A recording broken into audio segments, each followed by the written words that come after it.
Yes guys, it's your boy Crookesalot and welcome back to the channel. Today we're looking at how to improve at Apex Legends, a gameplay commentary. But before we get into it, if you're not yet subscribed to the channel, please make sure you go and do so and ring the bell so you never miss any of my future content. Also, if you're interested in following me on Twitch or Instagram, the link is in the description below.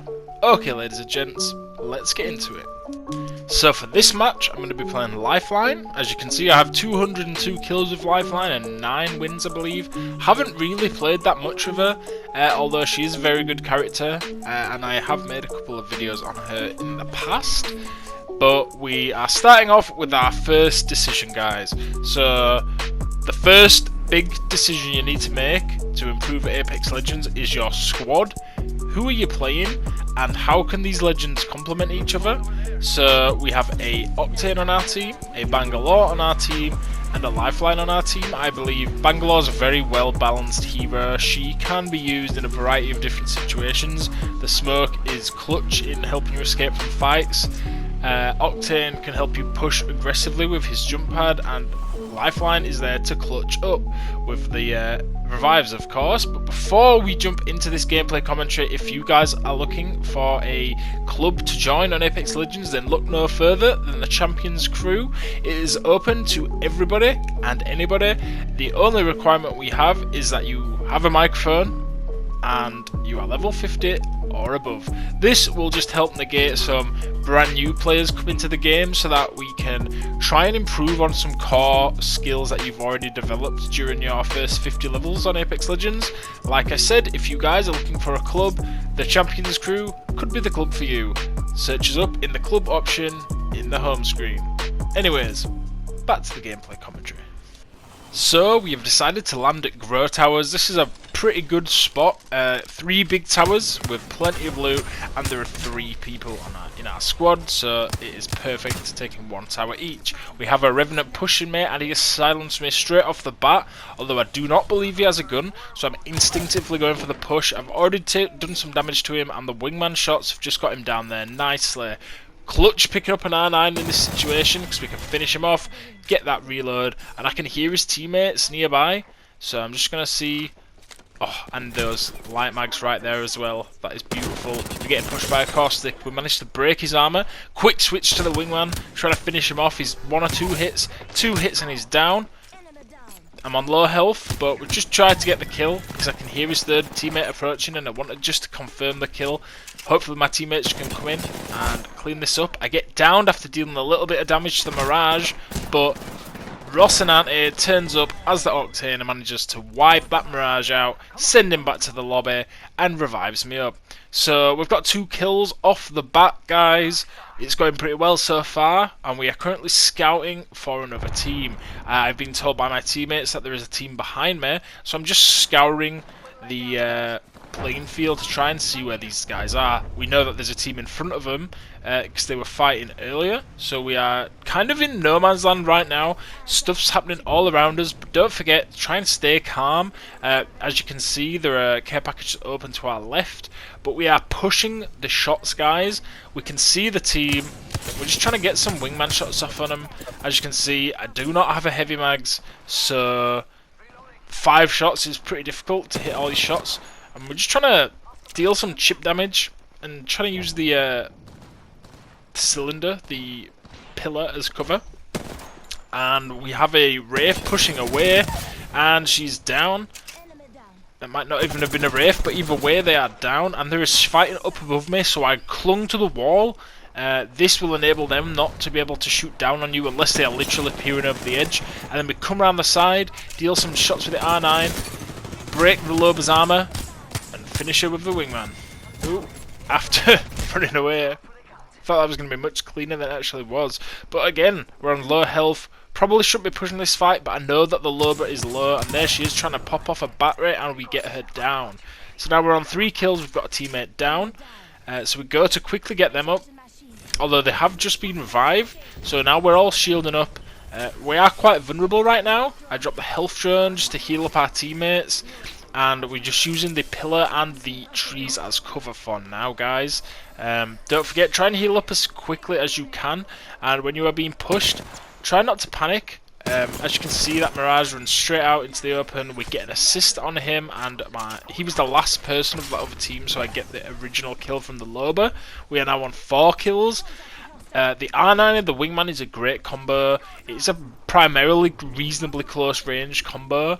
And as you can see, I didn't pick up the digital threat there because I prefer the R9 with a 2x. And look at that, Pathfinder getting shredded. Quick switch again, guys. This is key stuff. You have to be quick on the switch, especially with the Wingman. If you land 1 or 2 shots, especially with Skull Piercer, they are probably down, especially if you've done serious damage already with the R9. As you can see, I've got way too much health and shields in my inventory. That was just from like picking it up as I was like running along. So now I'm just trying to get some light ammunition and some heavy ammo. You don't need more than 2 stacks of heavy ammo if you're playing with a Wingman, guys.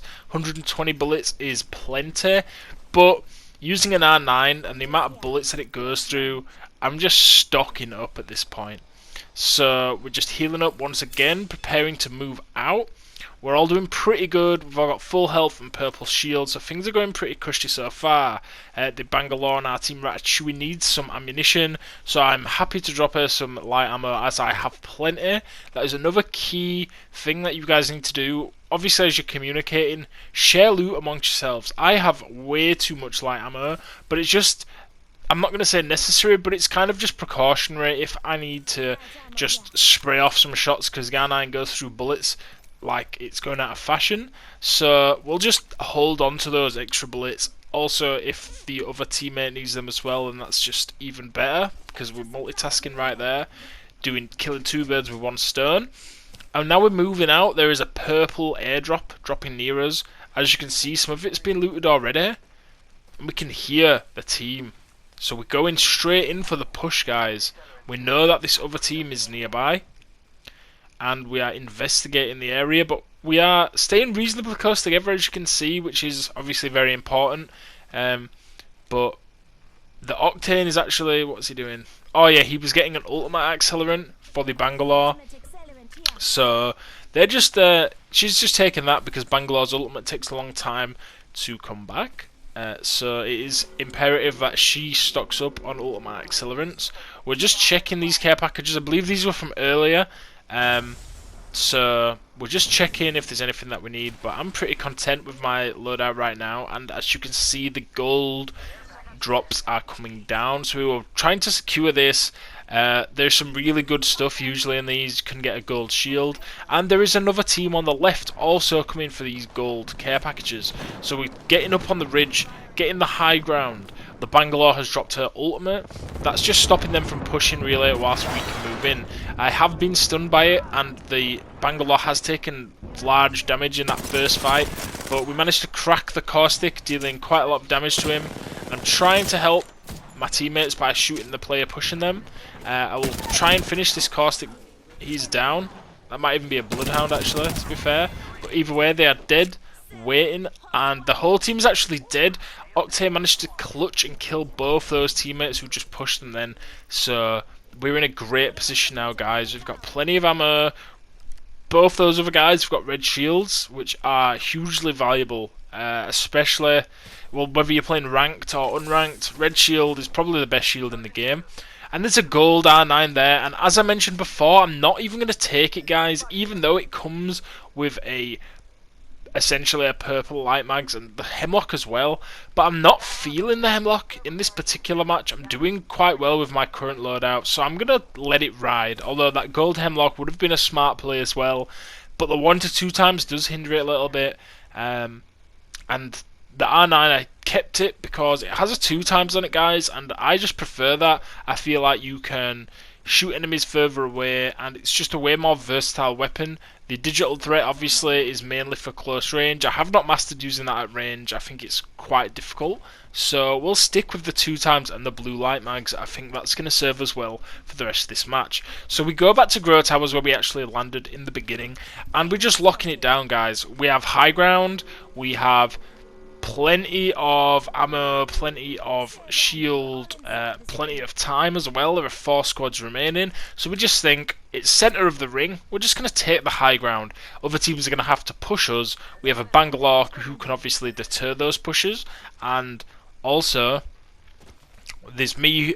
I'm playing Lifeline. I can easily res teammates if they get into a bit of trouble. And fortunately for us, the red care packages actually drop right next to us. So I'm thinking, you know what? I'm going to get a red shield, just like my teammates, and I'm going to take a Prowler. Now, guys, Prowlers are awesome. Any red care package weapons are freaking awesome, but the Prowler especially. This gun absolutely slaps. So if you get the opportunity, you guys should be looting those red care packages and taking any of those red weapons. The PK would have also been a great shout, but I just personally think that the Prowler is actually better than the PK. It's not as high burst damage, but it's just got fat magazines and it does ridiculous damage, especially on automatic. So I've got a lethal combo right now, guys. My loadout is sweet. As you can see, there is a team below pushing us, but I want to try and keep the high ground for as long as physically possible. As soon as I got in this situation, my plan was always to drop down on them whilst they were distracted. As you can see, I dropped down on them, and they are currently looking at the stairs. They are not aware of what's going on behind them. I managed to almost break that gold shield just there, and then managed to burst him up with the Prowler because I hadn't changed it to automatic. But I get 2 downs with the Prowler. As you can see, look how quick that was. The damage is insane. We finish off the 2 kills. Although this Revenant does try and hide from us, we managed to actually kill him, which will put us on 7 kills, guys. And we are sitting pretty for this end game. There are 2 squads remaining and ourselves. But again, we've been very favoured by the circle. This doesn't often happen, guys, so when it does, you need to try and take advantage of it. We are planning on staying at Grow Towers and defending what we have got. There are loot boxes down here as well that could potentially draw other teams in. If maybe they need ammo, maybe they need shields, maybe they need health. It's all available in these boxes, and we're kind of baiting them by staying here and also taking the high ground so we can see when they're pushing. And it's just probably the best place to defend. Unfortunately, those care packages back there was a Kraber, and neither of my teammates actually took the Kraber, and now this team is using the Kraber against us, so that is also something you want to take into consideration. I was actually planning on picking up some of the red weapons and dropping them in the top of this tower, although that first team snuck up on us too quickly and I was unable to do that. So in a better situation where I had more time, I would have quickly picked both care package weapons up, run straight to the top of this tower, dropped them on the floor, and then gone back for my original loadout, so then we could have switched the Kraber at a moment's notice and tried to land some easy headshots. Now we're just defending. I'm just trying to keep my distance. I don't want to get hit by one of those nasty Kraber shots, and I just kind of want to wait until this ring closes in, forcing them into a closer area where that Kraber will be less effective and my loadout will be more prominent, as obviously a Prowler and an R99 up close is an absolutely lethal combo. So we're just kind of waiting. The Bangalore has dropped her ult down, forcing the other team to make a decision. That is something great about Bangalore's ultimate, and they decide to try and push us. We managed to get one of them down. Bangalore manages to take one of them out, and we are now looking for this last squad. As you can see, we're on 7 kills. We're doing quite well, and we're just literally trying to find out where this enemy team is. We're trying to hold the position that we've got. The circle, we have 40 seconds, guys. The circle is on our side, and I believe they are above us, which puts them at a disadvantage in this situation because they're going to have to move sooner or later. We can actually see Loba's shadow. She's above. And I decide to push up, guys. If I can get some early shots on this Loba. As you can see, she has a red shield, but she's cracked just like that. We managed to reload the R9 as well. It's super quick. Prowler out, and we managed to just win the fight. She doesn't even take my full shield, and we managed to finish her off, putting them at a 3-on-1 situation. And we managed to clutch the win. Octane manages to get the last kill. He did really well. Ratchewy, she did really well too. She didn't get as many kills, but the team play and the ultimate, the executions of the ultimate were obviously great. And as you can see, we ended up with a lot of damage and a lot of kills each. 19 squad wipes in total. As you can see, guys, that was a perfect example of a good game-winning match with reasonable high kills and reasonable high damage. All you have to do is kind of think about everything that you do. I know it seems silly to say that, but it's all about positioning. It's all about kind of thinking of a safe place to go, trying to take these little advantages over your enemies, and we will be definitely bringing you guys more gameplay commentaries in the future. If you guys enjoyed this video, please leave a like, and don't forget to comment down below if you guys found this helpful. What tips will you be taking into your own Apex Legends sessions, and also whether you thought that dub was good or not. Also, if you enjoyed this Apex content, don't forget to subscribe to the channel, and you will never miss any future Apex Legends content, and we will be having some great funny matches if you guys decide to join the Champions Club. Again, prompted on the screen if you guys decide you need a club and you're looking for some friendly players to play with. Anyways, that about wraps it up for this video. It's been your boy Crookesalot, and I'll catch you on the next one. Bye guys.